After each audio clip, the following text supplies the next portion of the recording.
Hello everyone, good morning. આપણે last લેક્ચરમાં organometallic compound વિશે સ્ટડી કરેલું હતું. Now in this video lecture we will study chapter number 3 noble gases. તો હવે આપણે ચેપ્ટર 3 નોબલ ગેસ વિશે સ્ટડી કરશું. ઓકે, તો ફર્સ્ટ ઓફ ઓલ આપણે ઇન્ટ્રોડક્શન જોઈએ. તો પીરિયોડિક ટેબલમાં ગ્રુપ નંબર 0 અને ગ્રુપ નંબર 18 એટલે કે 0 નંબરના તત્વો અને 18 નંબરમાં જે 18મો તમારો સમૂહ છે એના તત્વો તેને આપણે નોબલ ગેસ તરીકે ઓળખીએ છીએ. એમાં 6 એલિમેન્ટનો સમાવેશ થાય છે: helium, neon, argon, krypton, xenon અને રેડોન. એમાં જે હિલિયમ છે તે 0 ગ્રુપનું તત્વ, હિલિયમને 0 ગ્રુપનું તત્વ કહેવામાં આવે છે. અને એના સિવાયના જે બધા છે નિયોન, આર્ગોન, ક્રિપ્ટોન, ઝેનોન અને રેડોન ઈ ગ્રુપ 18માં આવે છે. ઓકે, અને બધા છે એ ઓર્ડિનરી ટેમ્પરેચરે કેવા સ્ટેટમાં છે તો કે ગેસિયસ સ્ટેટમાં જોવા મળે છે.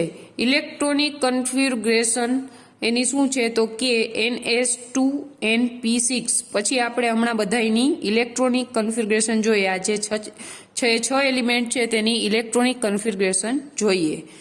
They have no tendency loss or gain of share the electron with atom and other element. એટલે કે આ એવા બધા એલિમેન્ટ છે કે જે ઇલેક્ટ્રોન મેળવતાય નથી અને ગુમાવતાય નથી. એટલે કે કોઈ પણ બીજા એલિમેન્ટ સાથે શેર ઇલેક્ટ્રોન કરતા નથી. એટલે એને શું કહેવાય છે? સો all element is inactive is called inert gas. એટલે કે એ બધા છે એ ઇનર્ટ છે. ઇનર્ટ એટલે કે એની સાથે કાંઈ રિએક્શન કરી તો કાંઈ ચેન્જ જોવા મળે નહીં. એટલે કે એ ઇલેક્ટ્રોનનું શેરિંગ પણ કરતા નથી, લોસ પણ કરે નહીં અને ગેઇન પણ ઇલેક્ટ્રોનને કરશે નહીં. તો અહીં સુધીનું નોટ ડાઉન કરી લ્યો. ત્યારબાદ આપણે નેક્સ્ટ જોઈએ.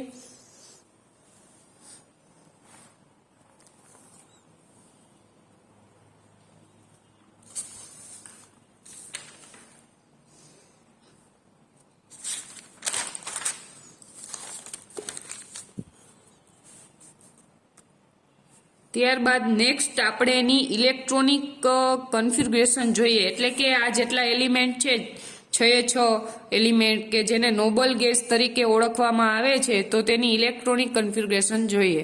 તો helium, neon, argon, krypton, xenon અને રેડોન. હિલિયમનો પરમાણુ ક્રમાંક થશે 2, નિયોનનો 10, 18, 36, 54 અને 86.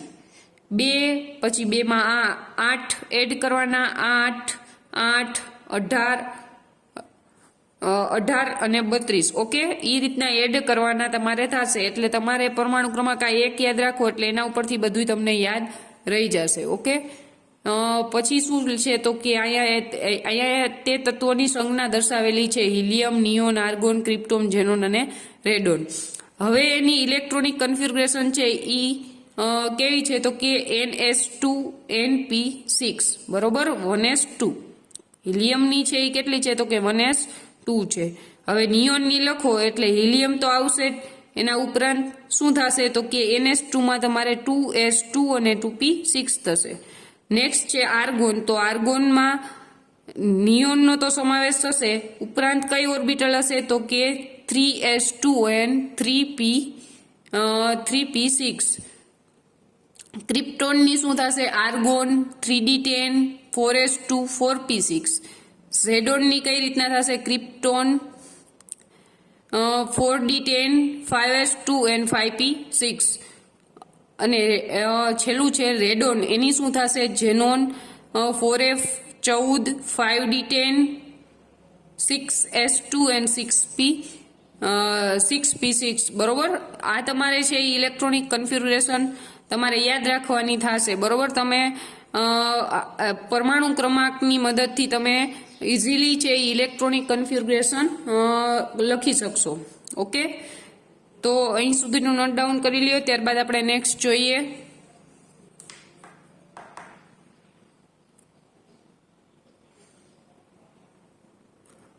તો નેક્સ્ટ અકરન્સ હિસ્ટ્રી અને કમ્પાઉન્ડ ઓફ ઇનર્ટ ગેસ છે એ તમારે જસ્ટ બુકમાંથી રીડ કરવાના છે. એમાંથી તમને 1 માર્કના ક્વેશ્ચન પૂછાઈ શકે. એક્ઝામમાં તમારે થિયરીવાળા જે 5 માર્કના ક્વેશ્ચન છે તે અકરન્સ હિસ્ટ્રી અને કમ્પાઉન્ડ ઓફ ઇનર્ટ ગેસમાં નહીં હોય. એમાં તમારે બધું યાદ રાખવાનું થશે. તો એ તમે ખાલી જસ્ટ એકવાર રીડ કરી લેજો. ત્યારબાદ તમને આપેલું છે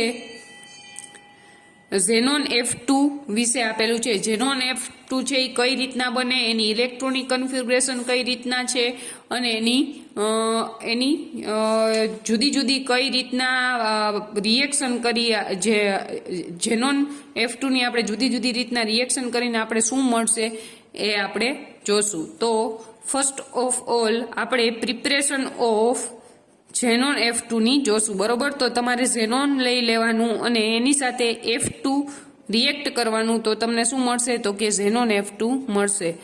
ઝેનોનનું F2 સાથે રિએક્ટ કરાવશું Hg અને સૂર્યપ્રકાશની હાજરીમાં, તો પણ તમને મળશે. અને ઝેનોન છે તેની ડાયઓક્સિજન ડાયફ્લોરાઇડ સાથે રિએક્શન કરશો તો પણ તમને શું મળશે? તો કે ઝેનોન F2 મળશે. તો આ 3 પ્રિપરેશન હતી, તે નોટ ડાઉન કરી લ્યો. ત્યારબાદ આપણે ઇલેક્ટ્રોનિક કન્ફિગ્યુરેશન તેની જોઈએ.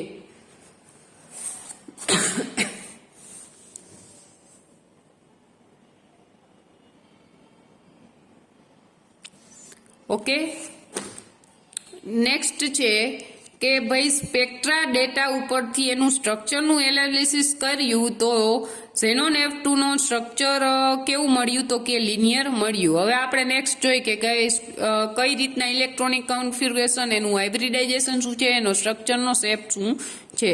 હવે ઝેનોન છે એ ઝેનોન છે એમાં તમારે ઝેનોન નો પરમાણુ ક્રમાંક કેટલો છે? તો કે પરમાણુ ક્રમાંક એનો ઝેનોનનો કેટલો છે? તો કે પરમાણુ ક્રમાંક ઝેનોનનો છે 54. ઓકે, હવે ક્રિપ્ટોનનો પરમાણુ ક્રમાંક કેટલો હોય? તો કે ક્રિપ્ટોનનો પરમાણુ ક્રમાંક છે એ કેટલો હશે? તો કે ક્રિપ્ટોનનો પરમાણુ ક્રમાંક છે એ 36 હશે. ઓકે, પછી શું થશે? તો કે પછી પેલા ઇલેક્ટ્રોન શેમાં સમાશે? તો કે 5s માં જશે, કારણ કે એની જે ઉર્જા હોય એ ઓછી હોય. 37 જોયો એકવાર છે એ ઝેનોનની તમને કરાવીશ, પછી એનું એક્સાઇટેડ સ્ટેટની આપણે બધા સ્ટ્રક્ચર અલગ અલગ હશે એમાં જોઈ લેશું. એટલે તમે અત્યારે ખાસ ધ્યાન રાખજો. 37 39 39 40 41 42 43 44 45 46 47 49 49 50 51 52 53 54. ઓકે, આ રીતના ઇલેક્ટ્રોન છે એ ગોઠવાયેલા હશે. હવે એનું એક્સાઇટેડ સ્ટેટ છે એમાં શું થશે? તો કે એક્સાઇટેડ સ્ટેટમાં જે 5p નો ઇલેક્ટ્રોન હશે એ 5d માં જશે. ઓકે, ત્યારબાદ નેક્સ્ટ હવે આપણે ઝેનોન F2 છે એની કરવાની છે. તો એમાં શું થશે કે જે એક ઇલેક્ટ્રોન સિંગલ ઇલેક્ટ્રોન છે એનું પેરિંગ થશે. એટલે કે આ જે ઇલેક્ટ્રોન છે અને આ ઇલેક્ટ્રોન અહીંયા શું હશે? ઝેનોન અને ફ્લોરિનનો બોન્ડ અને ઝેનોન અને ફ્લોરિનનો બોન્ડ હશે. એટલે આ બંને છે એના વચ્ચે કેવો બોન્ડ હશે? તો કે સિગ્મા બોન્ડ પ્રેઝન્ટ હશે. અને એનું સ્ટ્રક્ચર છે એનો જે શેપ છે એ કેવો છે? તો કે ટ્રાયગોનલ બાયપિરામિડલ. શું કામે? કારણ કે sp3d છે એનું હાઇબ્રિડાઇઝેશન થશે અને એનો શેપ છે એ ટ્રાયગોનલ બાયપિરામિડલ હશે. ઓકે, તો પહેલા અહીં સુધીનું નોટ ડાઉન કરી લ્યો. ત્યારબાદ આપણે નેક્સ્ટ જોઈએ.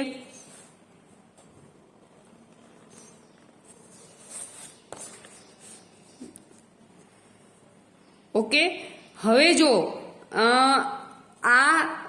આ જે છે એ ત્રણેય લોન પેર દર્શાવેલી છે અને આ જે છે એ સિંગલ બોન્ડ થી ફ્લોરિન દર્શાવેલા છે. બરોબર, આ બંને છે એ સિંગલ બોન્ડ થી ફ્લોરિન જે ઝેનોન સાથે ફ્લોરિન જોડાયેલો છે એ દર્શાવેલા છે અને આ જે છે એ તમારી લોન પેર દર્શાવેલી છે. હવે આ લોન પેર વચ્ચે જ્યારે રિપલ્સન થશે એના કારણે એનો શેપ છે એની જીઓમેટ્રી છે એ બદલાઈ જશે અને એનો લિનિયર શેપ તમને જોવા મળશે. ઓકે, અહીંયા જે તમને થિયરી સમજવા વખતે જે કાંઈ મેં તમને એક્સપ્લેનેશન આપ્યું એ તમારે એક્સપ્લેનેશન લખવાનું થશે અને તમે જ્યારે એસાઇનમેન્ટ સબમિટ કરો ત્યારે તમને તમારી ભાષામાં તમારે લખીને મોકલવાનું છે. ઓકે, હવે આપણે નેક્સ્ટ આપણે એની પ્રોપર્ટી જોશું. તો એ કલરલેસ ક્રિસ્ટલાઇન સોલિડ છે, એનો મેલ્ટિંગ પોઈન્ટ 140 સેલ્સિયસ છે, સોલ્યુબલ HF છે અને તે ઓલી જે તમારી ફ્લુરોસન્સ ટેસ્ટ કરો એમાં ફ્લુરોસન્ટ એજન્ટ છે એ બેન્ઝીન આરે રિએક્શન કરી તમને ફ્લોરોબેન્ઝીન આપશે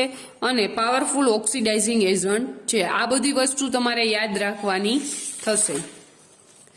ઓકે, નેક્સ્ટ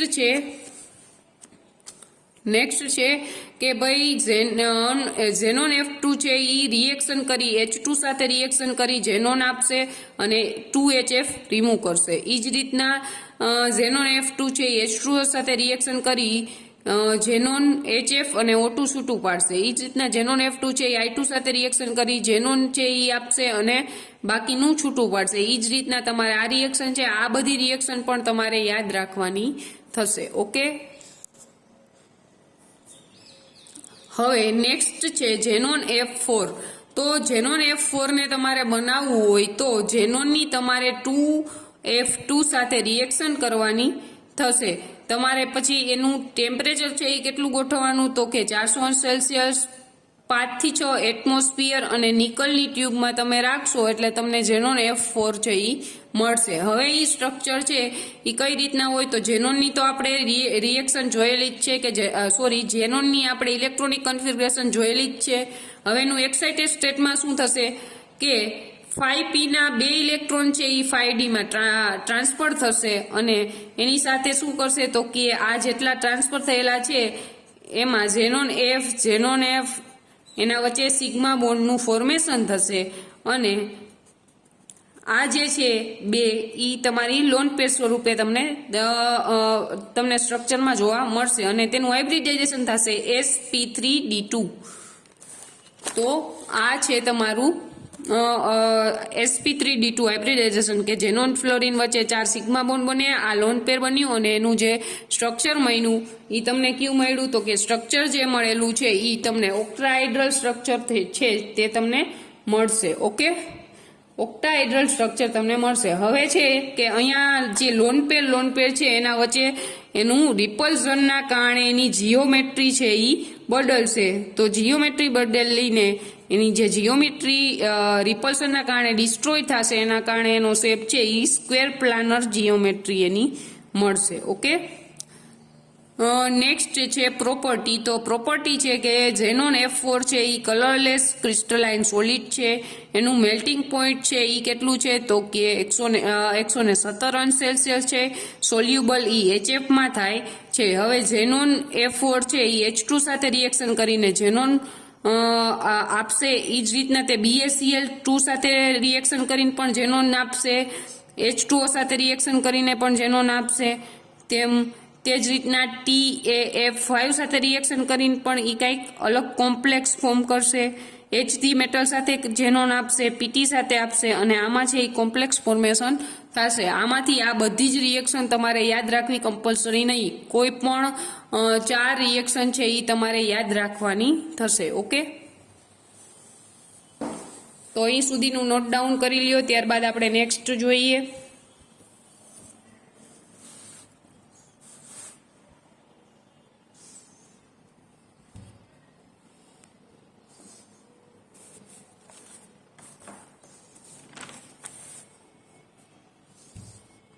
ઓકે, તો નેક્સ્ટ છે ઝેનોન F6. ઓકે, તો ઝેનોન F6 છે એને આપણે પ્રિપરેશન કરવું હોય તો ઝેનોનની આપણે 3F2 સાથે રિએક્શન 250 થી 300 સેલ્સિયસ 50 થી 60 એટમોસ્ફિયર અને નિકલની હાજરીમાં કરી તો તમને ઝેનોન F6 મળશે, બરોબર. અથવા તો ઝેનોન F4 ની આપણે F2 સાથે રિએક્શન કરીને ઝેનોન F6 મળશે. હવે એનું સ્ટ્રક્ચર છે એમાં ઝેનોન છે એની તો તમને ઇલેક્ટ્રોનિક કન્ફિગ્યુરેશન અગાઉ સમજાવેલી જ છે. હવે એક્સાઇટેડ સ્ટેટમાં શું થશે તો કે એક્સાઇટેડ સ્ટેટમાં 5p ના 3 ઇલેક્ટ્રોન છે ઈ 5d માં જશે. આ બધું છે એ એક્સપ્લેનેશનમાં તમારે લખવાનું થશે.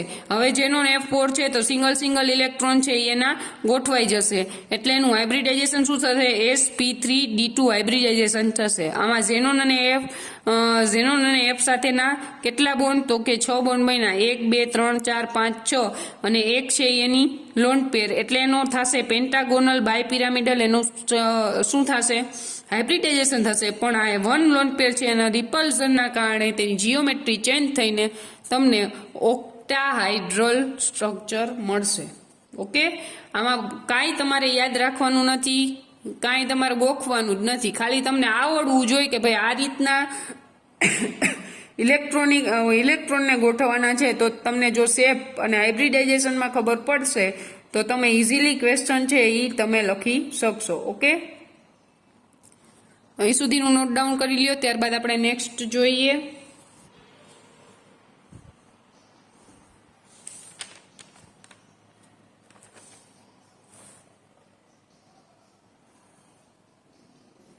ઓકે, નેક્સ્ટ છે અહીં અલગ રિએક્શન પ્રોપર્ટી. તો પ્રોપર્ટી છે એ ક્રિસ્ટલાઇન સોલિડ છે એનું મેલ્ટિંગ પોઈન્ટ કેટલું છે તો કે 49.5 સેલ્સિયસ છે. ઈ વેપોર ગ્રીનિશ યલો કલર ધરાવે છે. પછી છે એના જે ઝેનોન F6 છે એમાંથી ઝેનોન મેટલ કઈ રીતના મળે તમે H2 સાથે એમોનિયા સાથે અને HCl સાથે રિએક્શન કરો ઝેનોન છે એ નોબલ ગેસ તમને મળશે. ઓકે, તમને તો ઝેનોન છે એ મળશે. આમાંથી સેપરેટ થઈને ઝેનોન છે એ તમને મળશે અને તે HF સાથે ઝેનોન F5+ અને HF2- નામનું કોમ્પ્લેક્સ બનાવશે. H2 સાથે રિએક્શન કરીને ઝેનોન ટ્રાયઓક્સાઇડ બનાવશે. એ જ રીતના આ બંને મેટલ સાથે રિએક્શન કરીને કોમ્પ્લેક્સ ફોર્મ કરશે. ઓકે, તો આ હતું તમારું ઝેનોન F6. હવે નેક્સ્ટ આપણે ઝેનોન F4 વિશે સ્ટડી કરશું. તો એ કઈ રીતના બનશે તો કે H2 સાથે રિએક્શન કરીને પણ તમારે મળી શકે, SiO2 સાથે રિએક્શન કરીને પણ મળી શકે અને F2O2 સાથે પણ રિએક્શન કરીને તમને મળી શકે. ઓકે, હવે આપણે એની ઇલેક્ટ્રોનિક કન્ફિગ્યુરેશન જોઈએ. તો આપણે એની ઇલેક્ટ્રોનિક કન્ફિગ્યુરેશનમાં ઝેનોનની આપણે ઇલેક્ટ્રોનિક કન્ફિગ્યુરેશન આવડે છે, બરોબર. હવે નેક્સ્ટ શું થશે તો કે નેક્સ્ટ છે ઈ 5p ના ઇલેક્ટ્રોન છે એ 5d માં ટ્રાન્સફર થશે. ઓકે, પછી શું થશે તો કે જે આ છે 1 2 3 4 5 જે છે ઈ શું થશે 1 2 3 અને 4 છે ઈ ઝેનોન અને ફ્લોરિન વચ્ચે સિગ્મા બોન્ડનું ફોર્મેશન કરશે અને આ છે ઈ ઓક્સિજન સાથે ડબલ બોન્ડે જોડાશે અને આ જે બોન્ડ ઈ પાઈ બોન્ડ છે. ઓકે, તો પાઈ બોન્ડ છે ઈ હાઇબ્રિડાઇઝેશનમાં ભાગ લઈએ નહીં એટલે એના સિવાયની કક્ષક sp3 D અને 2 એનું હાઇબ્રિડાઇઝેશન થશે. કારણ કે પાઈ બોન્ડ છે એ હાઇબ્રિડાઇઝેશનમાં ભાગ લેશે નહીં તો એનો જે શેપ છે એ ઓક્ટાઇડલ થશે. પરંતુ આ લોન પેનના રિપલ્ઝનના કારણે એની જે જીઓમેટ્રી હશે એ શું હશે તો કે સ્ક્વેર પ્લાનર થશે. પછી નેક્સ્ટ આપણે એની પ્રોપર્ટી જોઈએ તો એ કલરલેસ સ્ટેબલ લિક્વિડ છે. એનું મેલ્ટિંગ પોઈન્ટ છે એ -46 સેલ્સિયસ છે અને તેની ઝેનોન OF ની તમારે H2 સાથે રિએક્શન કરવું તો ઝેનોન ગેસ મળશે. એની H2O સાથે રિએક્શન કરતો તો તમને ઝેનોન O2 F2 મળશે. જો તમે બીજી રિએક્શન છે કે ભાઈ એની H2O સાથે ઝેનોન O2 F2 ની H2O સાથે રિએક્શન કરતો તો તમને ઝેનોન O3 મળશે. એ જ રીતના ઝેનોન F ની તમે SiO2 સાથે રિએક્શન કરશો તો તમને કંઈક મળશે અને SiO2 સાથે આ ઝેનોન O2 F2 ની SiO2 સાથે રિએક્શન કરશો તો તમને ઝેનોન O3 મળશે. ઓકે, તો આજે અહીંયા સુધીનું રાખીએ. ત્યારબાદ આપણે નેક્સ્ટ લેક્ચરમાં હજી એવા અલગ ઝેનોનના જે સ્ટ્રક્ચર આપેલા છે બુકમાં તેના વિશે આપણે સ્ટડી કરશું. Thank you.